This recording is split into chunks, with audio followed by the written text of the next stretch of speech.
So today, my name is Kate Hampton, and every day my name is Kate Hampton, and I work at the Montana Historical Society and the State Historic Preservation Office. And it's been my great pleasure for the last many years to work with A&E Architects and Design out of Missoula. They're just remarkable group of people that really, really care about our state's built environment and taking great care of many of the great landmarks that we have across the state and really the region. So we're so thrilled to have Crystal Herzog, Paul Filicetti, and Kate Geer. I know, I kept saying Egan, I don't know why Geer. The A&E Preservation Architectural team here to talk about some of the treasures in the state that might get overlooked every once in a while. And those are our later 20th century masterpieces that they still care for a great deal. And so it's my absolute pleasure to introduce this award-winning team that has done everything from the Old Faithful Lodge restoration in Yellowstone to the Butte Silverbow Archives restoration and expansion in Butte, just treasures across the state. And so I'm going to introduce my friend Crystal to come on up here and start talking about more modern treasures in the state. Can everyone hear me? Awesome. Okay, thank you so much, Kate. It's always a pleasure to be here and talk about architecture with you all. Let's see here. I'm just going to make sure that the right screen is showing for me. Fabulous, wonderful. Okay. All right, so today I'm here with my colleagues Kate and Paul, and we'll be talking about making Montana modern. We'll be focusing on three modernists: Elmira Smyrl, Bill Fox, and Daphne Bugbee Jones.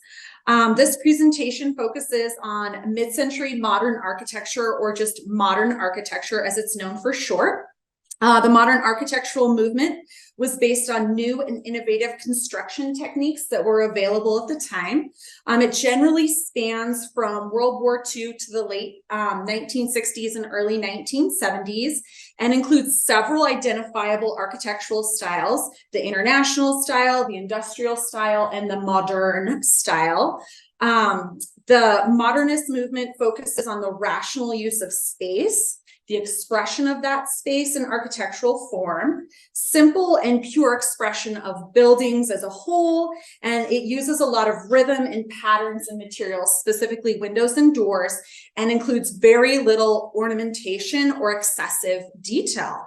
So with that, here are the three folks we'll be talking about today.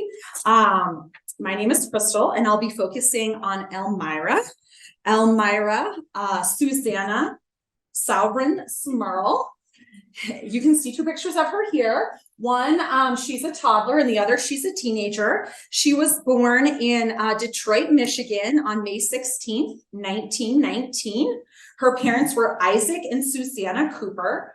Her mother, Susanna, immigrated to the United States from Canada and Great Britain, and her father immigrated from France through Ellis Island as a young boy. So as a teen, she spent her leisure time square dancing, which kind of explains the apparel here.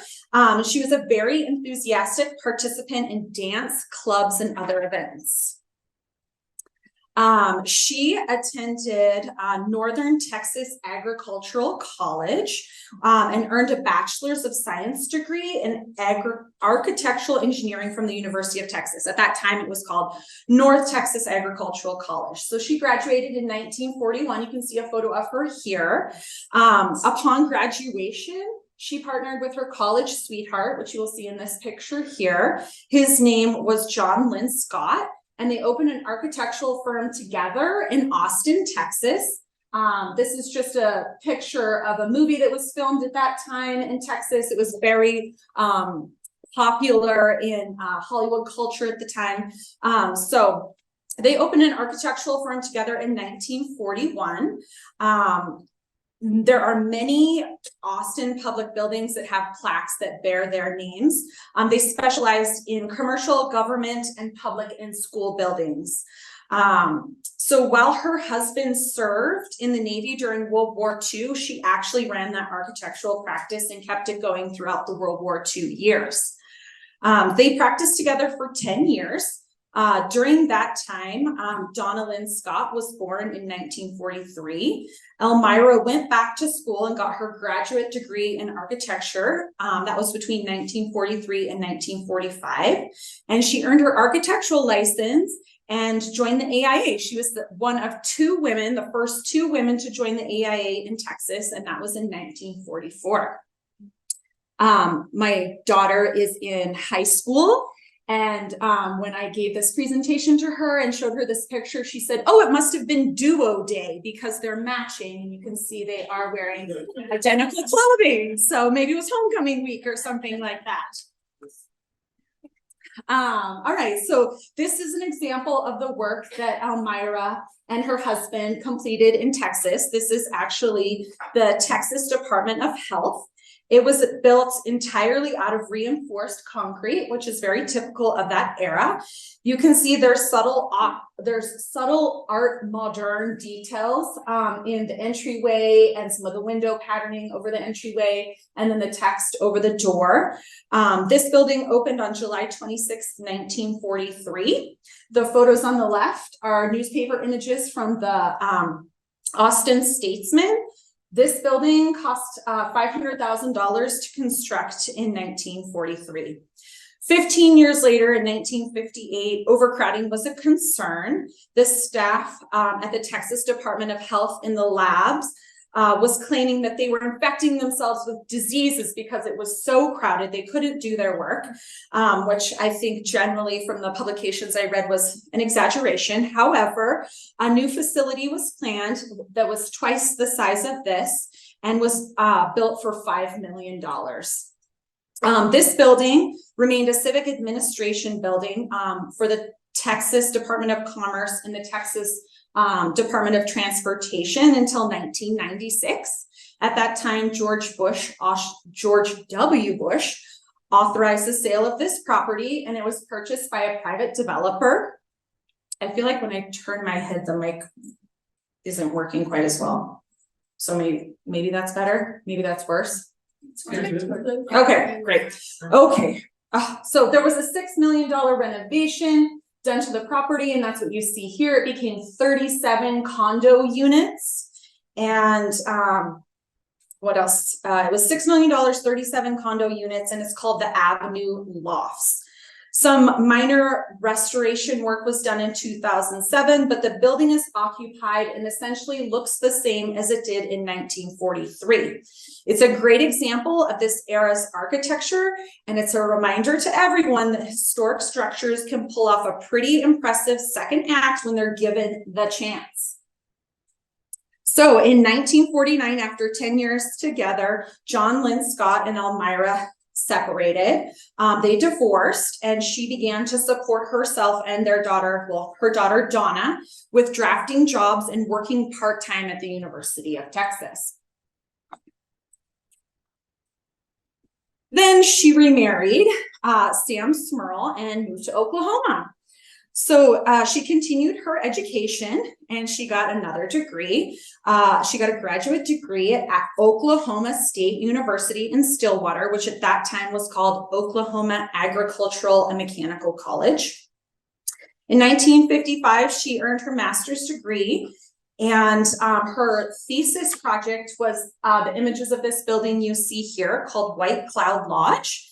It's located in Payne County, Oklahoma. It's near Perkins, Oklahoma. This contemporary building was also made almost entirely out of concrete. While she was working on her master's in Oklahoma, she engaged with the local ranches in the area. And one of the ranches was for delinquent boys. And so she had a pretty close relationship with those kids and the people who worked on that ranch, and just really started to explore the idea of psychology and architecture and how those two can meld in the built form. So this project was actually a philanthropic project, and it really explored how psychology could guide architecture. The building faces the Cimarron River. The landscape is within an old growth cedar grove with agricultural lands completely surrounding it. It is the living quarters for the boys assigned by the Oklahoma judicial system. So these are kids who, for whatever reason, had gotten into trouble, and at the time period, the society was moving away from putting minors in jail and looking at ways to rehabilitate them and give them a brighter future. It was really kind of a hopeful ideal in like using the agricultural lifestyle to help them change the course of their own lives. So this is a project that was financed entirely by donations, and everything about this facility was built with simple tools and made for low skill level workers. So everything was readily available on the site. It's all natural materials. It was designed to be essentially maintenance free for 30 years and have a fire resistance rating of 4 hours. It took 10 years to complete the structure you see here. So it was completed in 1966. And it is 6,300 square feet with 5 bedrooms. The 5 bedrooms are made to accommodate 3 children each. There's 4 private bathrooms. There's a schoolroom. There's separate living quarters for the house parents. And the intended age range was children from 9 years to 16 years. However, most of the residents who did live in this facility were aged 11 to 14 years. This building now sits vacant. It was listed on the National Register of Historic Places in 2010, and it was noted as a local level of significance under criterion C, which is architecture.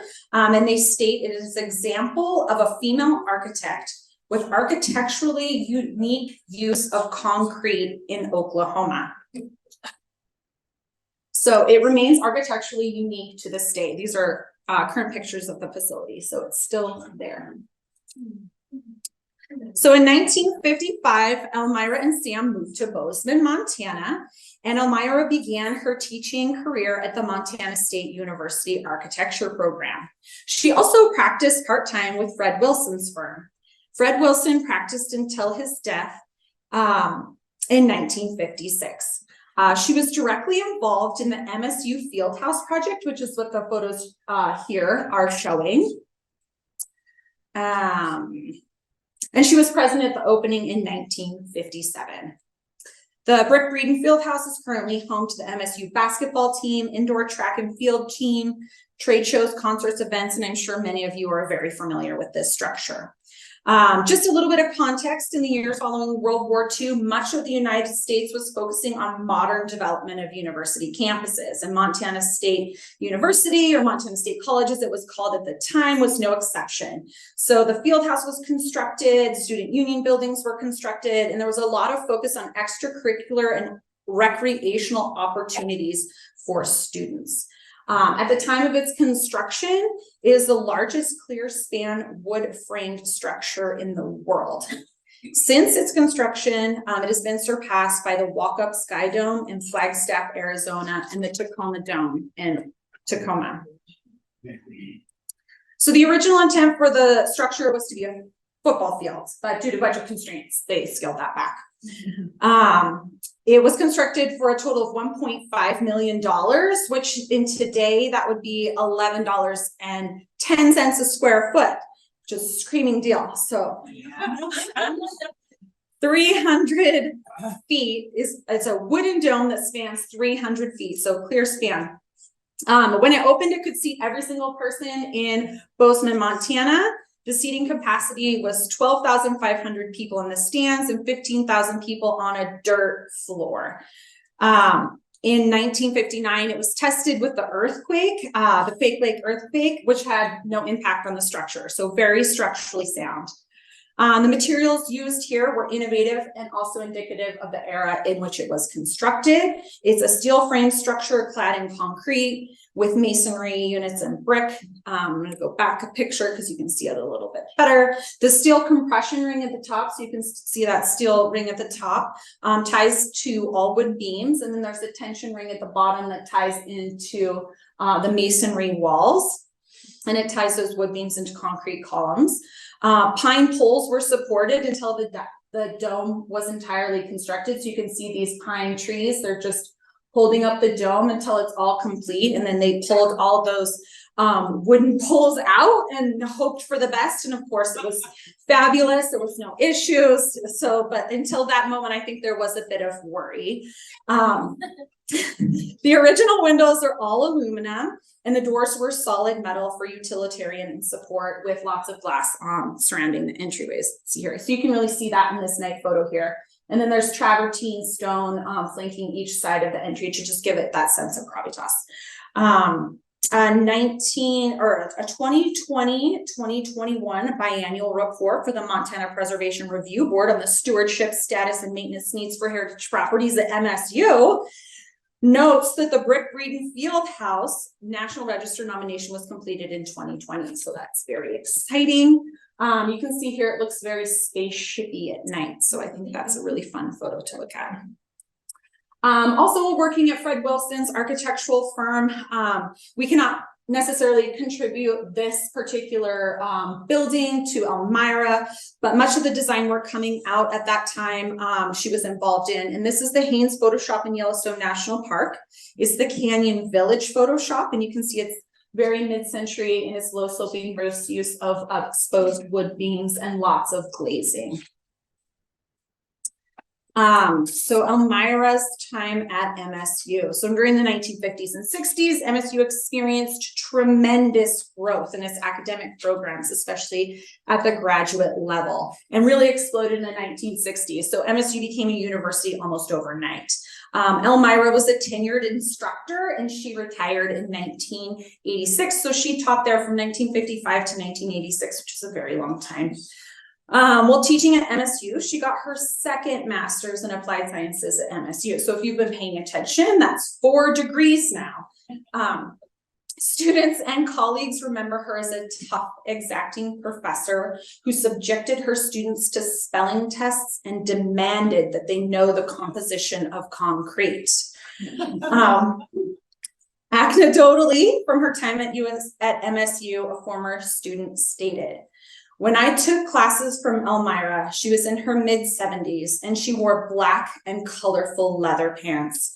Elmira taught the infamous building construction classes and was known as a weed out professor. She personally ran out half the students who quit architecture."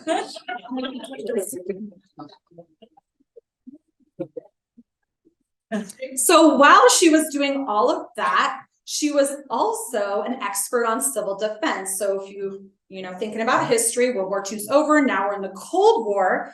And Elmira is actually the director of Department of Defense, Civil Defense Professional Development Center at MSU in the 60s. So she was leading seminars for architects and engineers throughout the Northwest on nuclear fallout shelter requirements. So she contributed, I have the pamphlet actually from the 60s, but she contributed to this particular pamphlet about DIY fallout shelters. You can see all the different types. You just choose the one you want to do, and all the specifications and dimensions are in here. If properly constructed, all of these fallout shelters have a radiation protection factor of 100, which to me, that means nothing, but at the time that was the minimum for the Department of Defense. So if you're of that era, you probably know what that meant. All right, now we're in the 70s. So in the 70s, legislators started to begin to draw attention to the problem of discrimination based on sex in the field of education. While at MSU, Elmira was one of the many female professors who prevailed in the landmark U.S. Supreme Court case, U.S. versus Virginia, proving that institutional gender discrimination in education does exist. This court case that Elmira was involved in led to Congress passing educational amendments of 1972, which are commonly called the Title IX, which states no person in the United States shall, on the basis of sex, be excluded from participation in, be denied the benefits of, or be subjected to discrimination under any educational program or activity receiving federal assistance. So in the 1970s, MSU was changing a lot of the way that it did business, and several women faculties successfully sued the university for violating the civil rights of 1964 on the grounds that MSU had discriminated against women in the areas of promotion, tenure, salary, and appointment to important university committees. So she was among the group of female professors at Montana State who sued for equal pay in 1972, and they won their case in 1976. So pretty impressive. Alrighty. So very, very exciting. All right. Elmira did retire in 1986, and aside from her academic work, well, I did skip a section. She went on to get another degree. Her daughter, Donna, went to law school in Georgetown. So she went to Washington, D.C. Her daughter got a degree at MSU and then went to Washington, D.C. to go to law school. And so Elmira naturally went there every time school was closed. So during the winter, during the summers, and spent her time there getting a philosophy master's, a PhD. So she got a doctorate in philosophy while she was visiting her daughter in Georgetown. So that's 5 degrees. So aside from all that academic work, she was a proponent of the humane treatment of animals. She raised and trained collies and Shetland sheepdogs. She and her husband, Sam, were founders of the Montana Dog Club, the Gallatin Dog Club. And that was originally a dog obedience club, and then it eventually became the American Kennel Club. She led the children's drill team, which is where kids and dogs completed complicated drill routines to Sousa marches. And they performed at the Gallatin County Fairgrounds. And those performances were broadcast on Butte TV. Very exciting, yes. She had a lot of leisurely trips. She took an annual trip to Canada. She frequented Glacier and Yellowstone National Parks. She was an avid reader of murder mysteries and historical fiction, naturally. She was a lifetime member of the National Geographic Society, the Smithsonian Institute, and the Gallatin Historical Society. She was a passionate, lifelong student of Native American history, and she was continually studying Native American culture in the Northwest. Elmira departed us and died Sunday, September 6, 2009 in Bozeman at the age of 90. Elmira is listed as one of the 150 extraordinary women of Montana State University. In the blurb about her, they say she positively affected hundreds of architecture students. She set a shining example for young women in a male-dominated field throughout her long career. She was a disciplinarian in the classroom and appreciated hard work. She was a dedicated professor, instructor, and mentor. Her unique sense of style, thoughtful engagement, and fierce determination impacted hundreds of students who are still talking about her decades later. So I just want to close in saying that despite this notable career in life, there are no results for Elmira Smyrl on the Montana History Portal, which is formerly the Montana Memory Project. I could not find any results for her when searching the State of Montana archives, and maybe my methods are faulty, but please reach out to me if you have any tips. And even her obituary is not publicly accessible. Most of the information I found was through the Oklahoma State Historic Preservation Office. Another interesting fact about researching her is it was really difficult to really gather any information on her personal life. Most of what I had was focused on her professional work, her accomplishments, her degrees, and her involvement in architecture and the Title IX pursuits. So I think that just really speaks volumes to her impact, her professional impact on the world of architecture, Montana modernism, and the culture and generations of architects that she created at Montana State University. If you have any information on Elmira that you'd be willing to share with me, I would be more than happy to stay after the session and hear from you. So please find me, tell me about it. And with that, I'm going to turn it over to Paul, who is going to continue on with another modern master.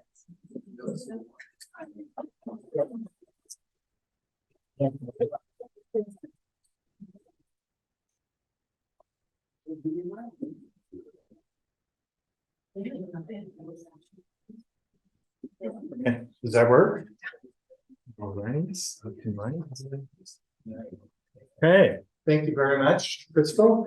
Thank you all for attending today, and I just want to say thank you to people who have helped me in pulling this presentation together that include A&E Design, Christine Brown, good shout out to her, Christine at the Montana Historical Society, Tom Bodette and Celine Birch at DCI Engineers.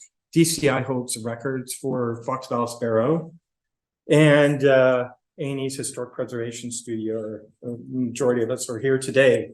We're a great team to work with. Thank you, guys. So Montana architect Bill Fox and his firm, Fox, Ballas, and Barrow, I believe exemplify what makes Montana modern. Bill Fox is his actual name. It's William James Fox Jr. Was born in Butte in 1908 to William Joseph and Lucy Ann Cooney Fox. And Cooney is kind of a popular name in Montana. I don't know if there's a relationship there.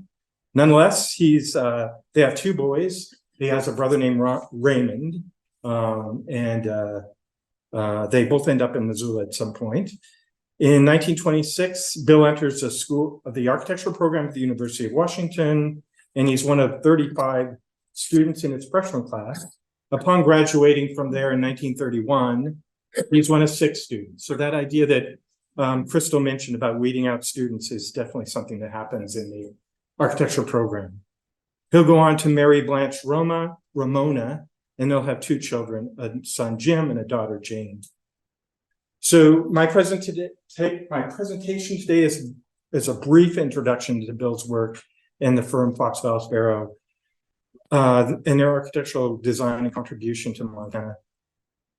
During Bill's career, which spans from 1930s to his death in 1996, the firm is responsible for over 400 projects in Montana, and it ranged from residences, commercial, education, healthcare, all sorts of buildings. So they're a pretty universal firm to be working for. And with that, we'll dig in.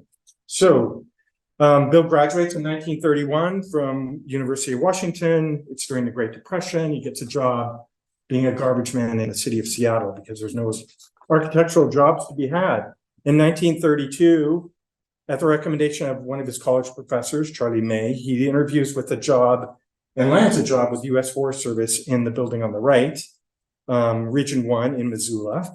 That building was just completed in 1929. So the Forest Service is in there in 1932. He's the first staff architect to ever work for the Forest Service and their engineering division.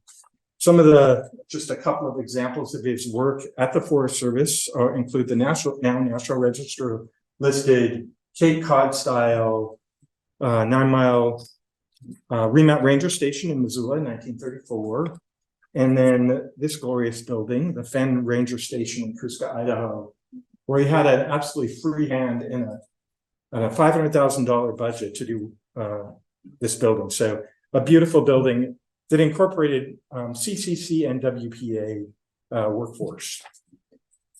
So in 1946 or 1942, he joins the U.S.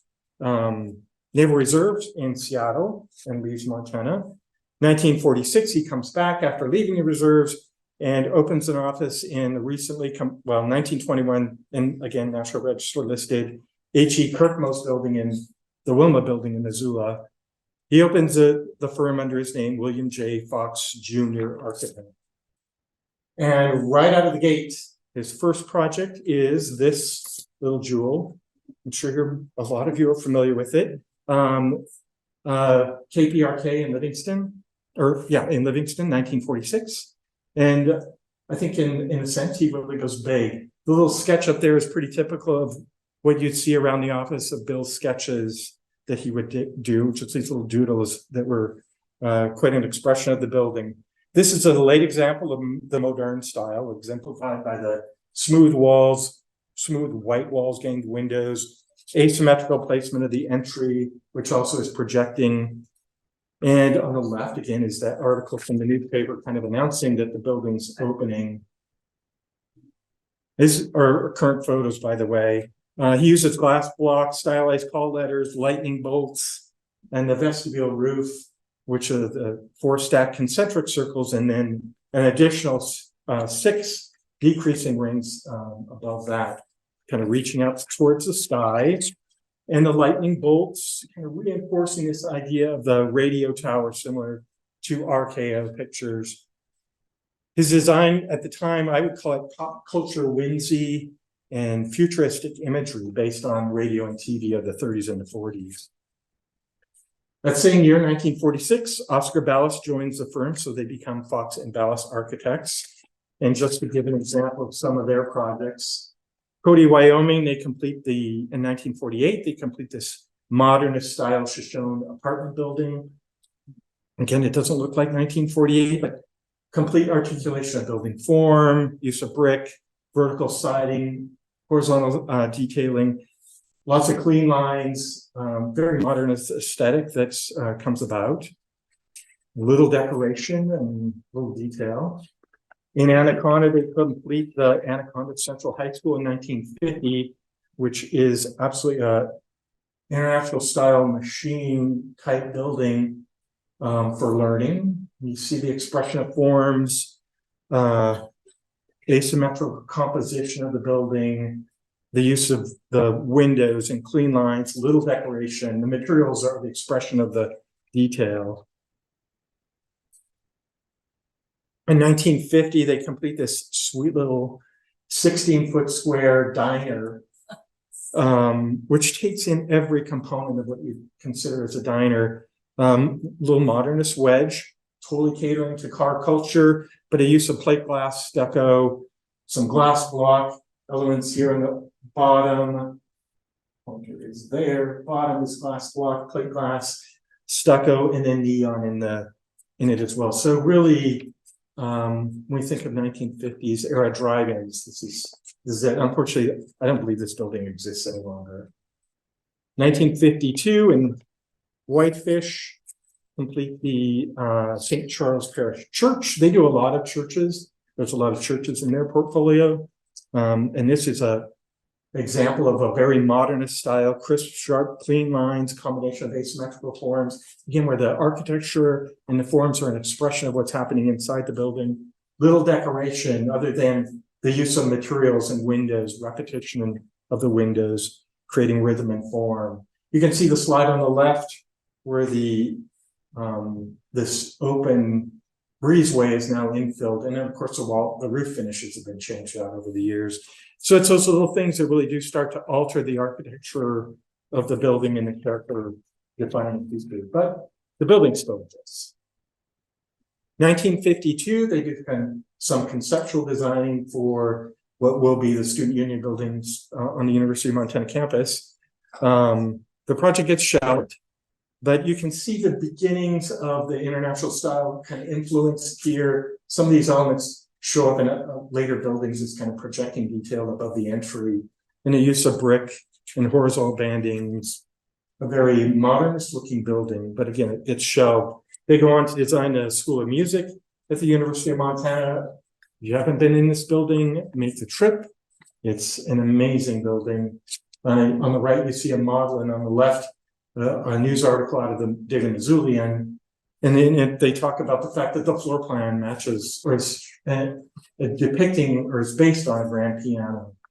An amazing building in its form, modernist expression, really simplistic but beautiful use of materials and expression of those materials, the rhythm of the windows, and I think just in general, this whole building comes together in an amazing form. So not only did Bill was out there designing these pieces of architecture for what he was doing, but he's living it as well. This is a 1953 article in the Daily Missoulian, some Missoula homes and how they get that way. Architects design a few. And Bill's personal home is right here, and I blew it up here. And here it is today. So not only is out there designing this movement, advocating for it, but he's living it in his own personal life. 1955, George Barrow joins the firm and he becomes Fox, Ballas, and Barrow Architects. And with that, they complete this design, an incredibly modernist style, high-rise building in Missoula. It's called the Western Montana Building and Loan Office. It's located on the corner of Broadway and Higgins in Missoula. And it's an entirely south-facing building. This is a south elevation. If you were to look at the north elevation, it's completely blank. East and west of that, east and west sides. Sorry, east and west sides. This is the west side, east side. This is the west side. So you see these brick monoliths that kind of hold in this glass block and green enamel panel horizontal lines that are creating the emphasis of the building. What I note in this lower right-hand corner, the current owner is changing out the window pattern, so it is losing a lot of, or some of its detail, but the major form of the building is still there. 1956, they complete the design of this little jewel, the Missoula Downtown Fire Station. Again, another modernist international style building. Here again, asymmetrical forms, expression of forms, use of glass block, brick, and repeating window patterns. This was unfortunately torn down in the 1990s to make way for a bus transfer station. I mentioned churches. They do a lot of churches in their portfolio, so it's hard to know it. 1966, they complete this in Missoula. It's a Prince of Peace Lutheran church. It's out on Reserve Street. And again, it's the use of brick, but here it's an introduction to precast concrete as well. So a new material gets introduced and they kind of play with it a bit. You can see in this little detail up here, maybe not so much so, but they're inset within the precast concrete panel are there's a dove, a crown, and a cross. So even with these modernist materials, using them in a different way that is unique to this particular building. So the idea of precast, they take it and go with it. 1969, they revisit their design for the University Center at the University of Montana. This is now a National Register listed building. International style, originally designed as 3 buildings. And during construction, the atrium is developed to enclose it within a tropical environment. So we end up with this tropical greenhouse. It's actually 3 separate buildings, and the only piece that links them all together is the atrium, which you really don't know when you're in the building. Sometime in the 1960s, Fox Filicetti is the architect for, they work with a firm out of Seattle to do the first Interstate Bank building in Missoula, which was originally the first National Bank building. This is an article I found in the Florida Architect. It's an advertisement for this Trinity white concrete. These trees, as they call them in the article, were fabricated in Great Falls and then shipped to Missoula and installed in this building. An absolutely amazing building, I think, kind of that Parthenon of banking using these concrete trees. Unfortunately, this was demolished in 2007 as well. 1970, they complete the University of Montana, what is we now call the Marine and Mike Mansfield Library. This is an enormous building if you haven't been in it. There are 2 floors below grade and a single floor above ground that were completed in 1970, international style, and again, using precast concrete. So these forms are repetition of forms in the precast concrete. And then in 1978, they come back and do the 2 floors above ground, utilizing, again, precast concrete panels. In this case, they're featuring artwork of John Vickerick, these kind of allegorical scenes of abstracted scenes of landscapes. And so that's 1970. I think Jared Schmitz from A&E is going to talk a little bit about architects and art in his presentation, as he's going to do tomorrow too. So a little bit more explanation I'm sure on that. So Bill Fox, he worked his whole life for Fox Vallis and Barrow. In the short time that I worked for Fox Vallis and Barrow, Bill came into the office every day, and he was always there. Didn't do much, but he was always kind of in the office, and everyone's aware of that. He died in 1996 and is buried at the Missoula St. Mary's Cemetery. Oscar Vallis, who was born in Minnesota in 1914, retires from the firm in 78 and dies in Missoula in 1992. And then George Barrow, who was born in Chinook, Montana in 1921, dies in Missoula in 2005. The firm will go on through the 90s and carry on till it closes its doors, I believe, in the early 2000s. By the 1950s, though, I believe the firm is in full swing as Bill's firm of Fox, Dallas, and Barrow Architects. And I would argue that as Montana architects, they were practicing and living this design of making Montana modern, and just can't be dismissed. While some of their more significant buildings have been altered or demolished, their contribution is still with us. And just like to say thank you to them for their efforts in making Montana modern. So, and thank you.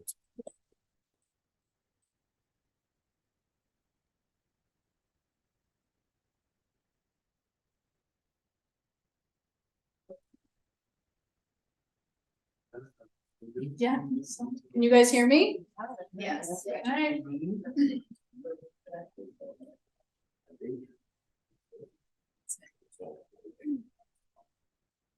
Just like that? Yeah. Easy. All right.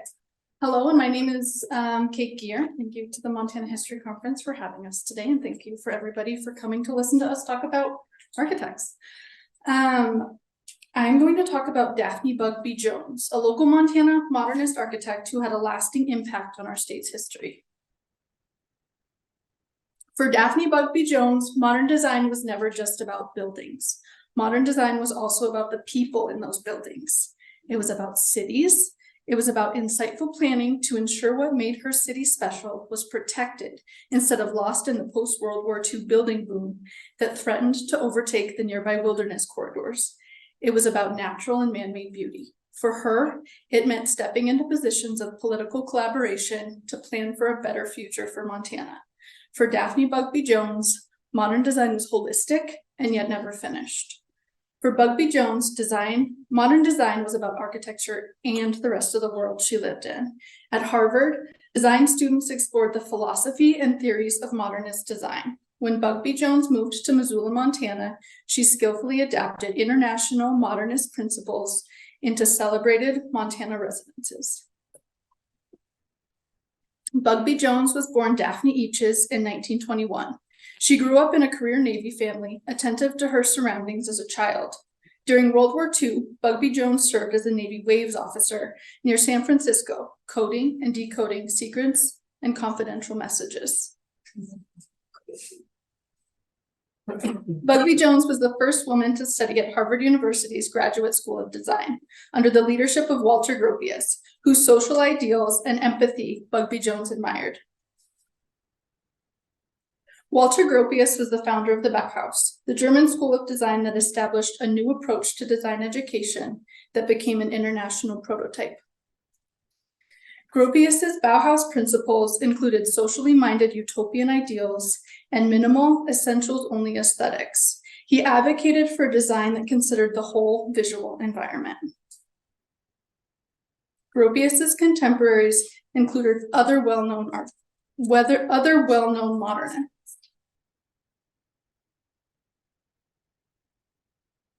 To Gropius, architecture and design always related to the contemporary world, which meant the design process was dynamic and changed with the world around it. Gropius designed many things, including furniture, a railroad car, and an automobile. He emphasized housing and city planning, the usefulness of sociology, and the necessity of using teams of specialists. Probably the most commercially successful product from the Bauhaus is this door handle designed by Gropius and another Bauhaus great, Adolf Meyer. The Nazi government closed the Bauhaus. Gropius and other Bauhaus leaders were displaced from Germany and dispersed around the world, where modernist ideas and practices continued to grow, aesthetically and formally changing the world. It was during this pivotal era Gropius came to the United States. Prior to his arrival, modern architecture was already taking hold. When we talk about modern architecture, it's important to consider another architectural style. The term vernacular refers to a style of architecture that is specific to a time and a place. Just to note, this is the house that is built across the street from the Gropius house, which we'll see in just a minute. Juxtaposed with vernacular architecture, modernist international style was conceived as a set of formal ideals that could be built anywhere, due in part to the relatively recent advancements in construction technology. No longer did building construction depend on local materials, craftsmen, and building methods. Steel, large panes of glass, and concrete became trademarks of the modernist movement. Gropius's American modernism celebrated utility, simplicity, and beauty. His architecture skillfully combined modernist ideals, craftsmanship, and vernacular design, as exemplified here in the Gropius house. Modern architecture was about celebrating space, form, light, and function.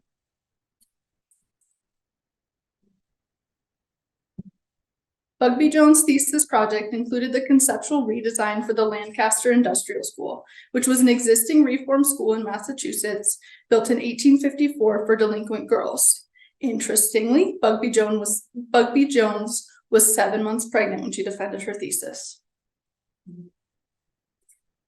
The Lancaster Industrial School was the first reform institution of its kind for young girls and women that strove to rehabilitate wayward girls at a time when many states were imprisoning delinquent minors.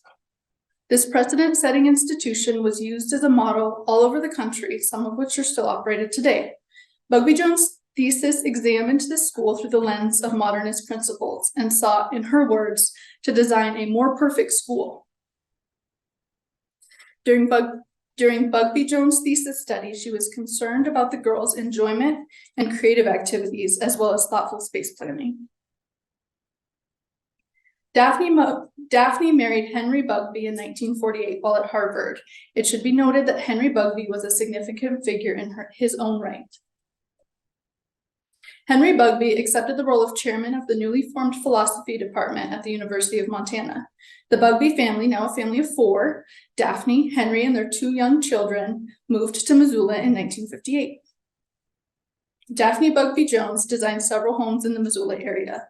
This is the Bugbee home. The Bugbee home sits in a forested area just out of town near a creek and at the edge of the wilderness. The home was praised by the local newspaper for its confident modern poise and eminent sense of belonging and beauty. It was modernist, and it was not a white and concrete and glass box. She designed several other homes that were built, often for the working class professors. Practical and functional, she received accolades for her insightful home designs. Bugbee Jones skillfully adapted Harvard's modern architectural theory to the edges of the wilderness at the edge of the city in Missoula. She realized homes that were nestled into their nearly untamed settings. She utilized local materials while creating homes that beautifully and thoughtfully shaped space, mass, and light. The unadorned steel and concrete of austere modernism became wood, brick, and stone in Bugbee Jones' lively Missoula residential designs. These materials were practical and cost-effective, and visually they rooted these homes to their place. The flat roofs of austere modernism became sloping, expansive roofs to accommodate Montana's snow, relate to the nearby mountains, and create dynamic ceilings and welcoming spaces within these family homes. This is an example of the field home, illustrating the relationship of the slope roof and the saddle mountain behind. So you can... Very cool. Here's an example of the interior of a different ceiling created by one of her sloping roofs. The kitchens in Daphne's designs grew to places of grand daily ritual. Later in life, she reflected on the importance of kitchens at the heart of the home. Daphne Bugbee Jones examined the world and strove to make her city and our state a better, more perfect, and more beautiful place.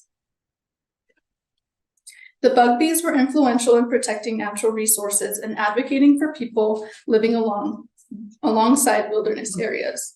The vigorous pace of building construction after World War II could well have threatened the open lands, rivers, streams, and the natural features that make Missoula and our community extraordinary.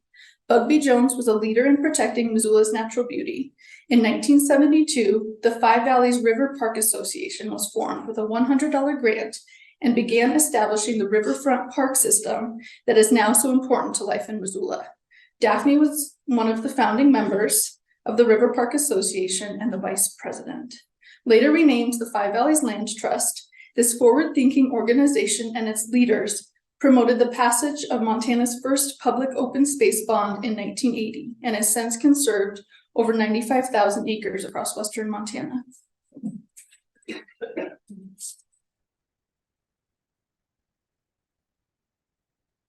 As Daphne Bugbee Jones gained distinction in Missoula for her architectural work and environmental stewardship, she also developed a political presence. As a result, she was elected as one of 100 Montanans and one of only 9 women to the 1972 Montana State Constitutional Convention, which was tasked with rewriting the Montana Constitution.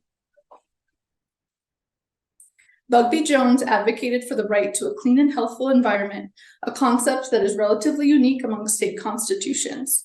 She was later a Montana state senator. Bugbee Jones was later remarried to Wendell Jones, with whom she shared 18 happy years. Daphne Bugbee Jones passed away in 2012 at the age of 90. She is remembered for her achievements throughout her life. She was always evaluating, always problem solving, and always learning. Daphne Bugbee Jones lived her life holistically to create a better and more perfect place where she was. She designed homes for the working class, nestled in their settings with purpose and poise. She confidently lived modernist architectural and design principles and simultaneously changed the architectural landscape and preserved the natural landscape in Missoula. These are my sources. Thank you again for this opportunity.